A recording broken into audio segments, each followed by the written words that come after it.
Hello, and welcome to Stories for Wonderful Children. I'm Dan Wendelin, your host and storyteller. Years ago, I began recording the bedtime stories I told my children every night. Now, I'd like to share those stories with you. I hope you enjoy my Stories for Wonderful Children.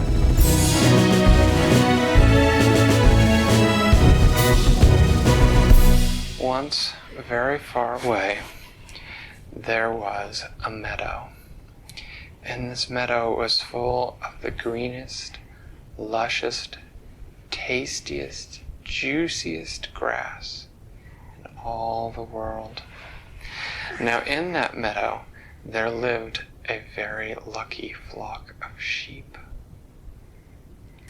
And in this flock of sheep, one spring, there was born a little lamb. His mommy and his daddy and his 5 sisters and his 6 brothers all spent a great deal of time trying to think of names for the new little lamb. His mommy and his daddy thought about naming him Ba-Ma, and they thought about naming him Ma-Ba, or the more traditional Ba-Ba, or the really sort of newfangled name of Ma-Ma. But they didn't feel like any of those really quite fit the new little lamb. And besides, he already had brothers and sisters named all of those names. And so they would have had to name him Ba-Ba the Second or Ma-Ba Junior. And so they felt, after he had been around a couple days, that the name which really fit him best was a name that they had never heard of a sheep named before, and that was Hocus Pocus. Now, in most respects, Hocus Pocus was like any other little lamb. He played, and with the other lambs he liked to play tag. He liked to jump and run. He liked to eat a great deal. He liked to grow.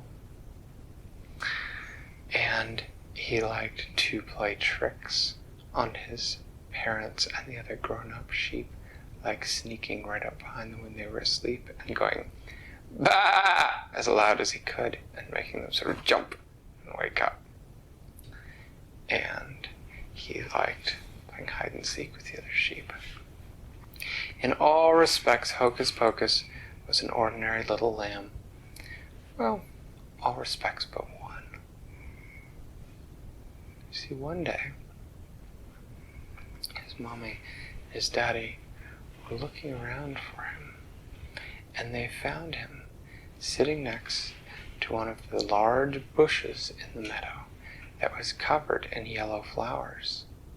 Now, most of the sheep ate grass, and none of the sheep ever ate from the bushes with the yellow flowers, because all of the other sheep thought that those bushes tasted terrible and smelled terrible.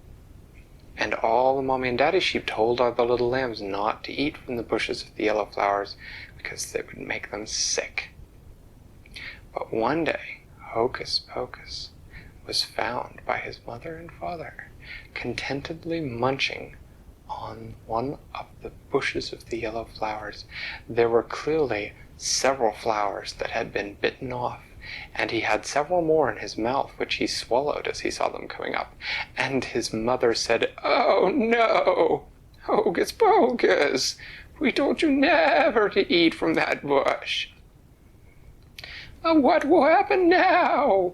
Will he get sick? Oh no!" And Hocus Pocus said, "But Mommy, I feel fine, and these are really very tasty. I don't know why nobody likes them." And his mother said, "Well, you stay away from those bushes. You run along and play now." And so he did.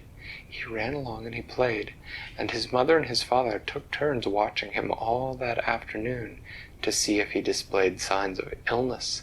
But he never did. He ran and he played, and he did all the fun things that he usually did, and he didn't even look slow or queasy. But then, about 3 hours after he'd eaten the bushes, something very unusual happened.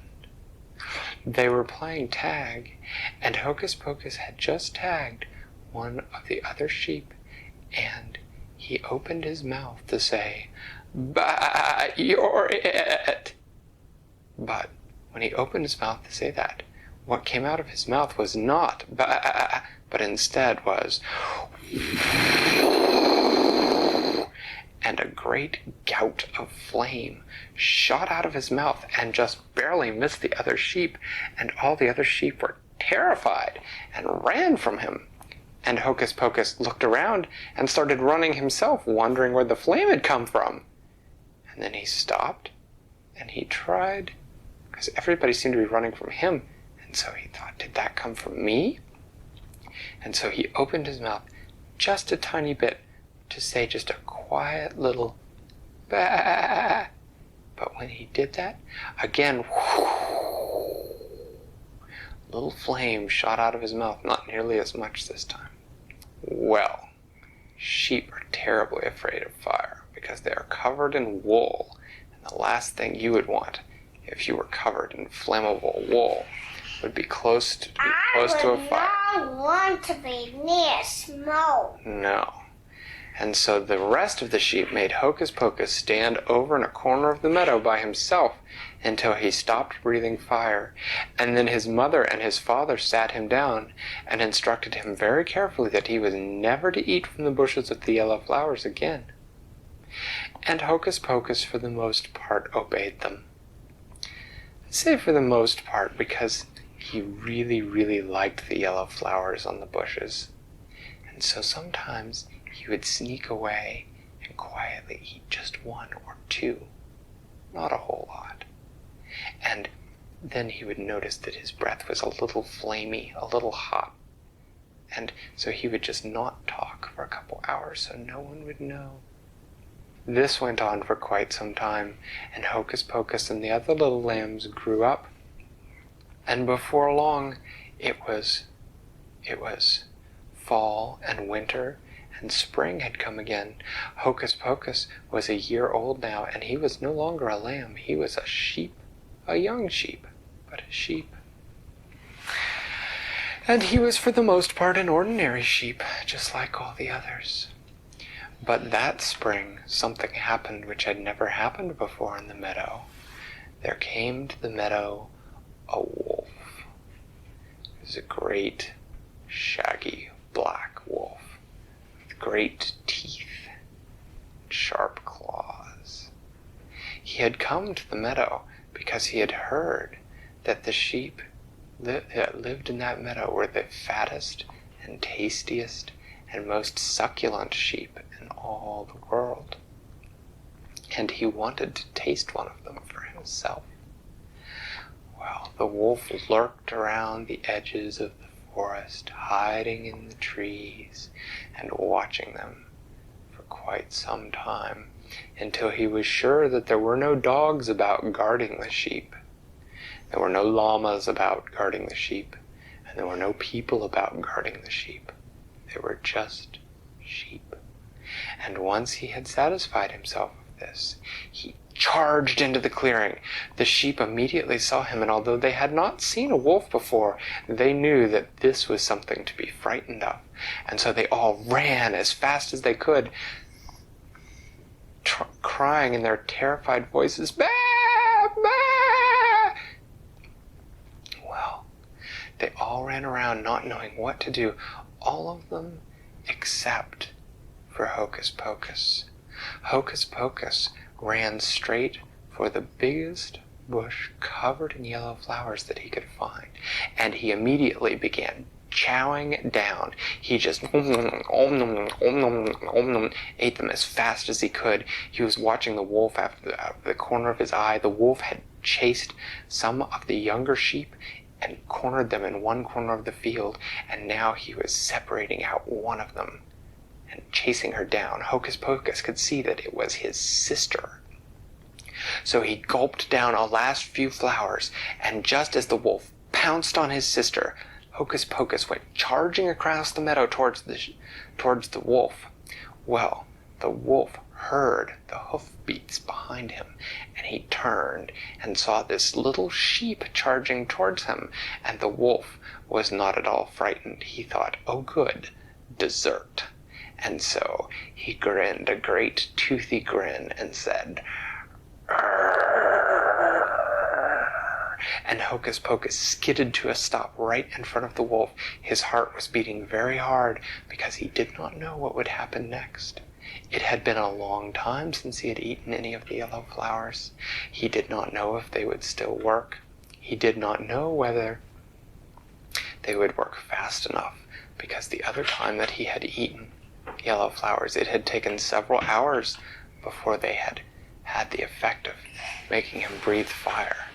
And Is he gonna breathe fire again? And we'll have to find out. And so, as he skidded to a stop, he did not know whether he was about to save his sister or whether he was about to become a snack.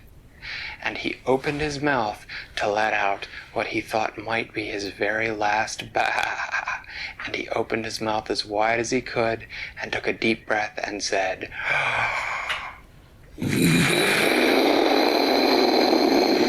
and a great wall of flame came out of Hocus Pocus's mouth and flew straight towards the wolf, and the wolf took one look at it and went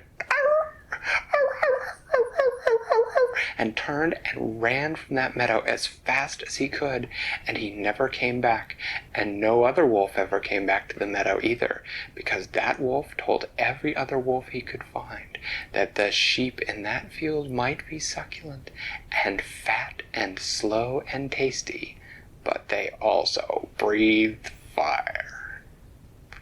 And Hocus Pocus helped his sister up, and she fortunately was not hurt.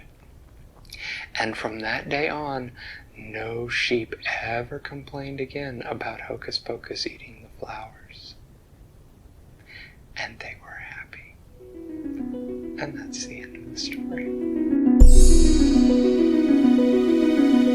Thanks for listening to Stories for Wonderful Children. Today's story was created and edited by me, Dan Wendelin. Commentary was supplied by my children. Intro and outro music composed by Brandon Thompson. If you enjoyed the story, please tell someone about it or leave a review on iTunes. If you'd like to, you can contact us by email at storiesforwonderfulchildren@gmail.com. I'll see you next time.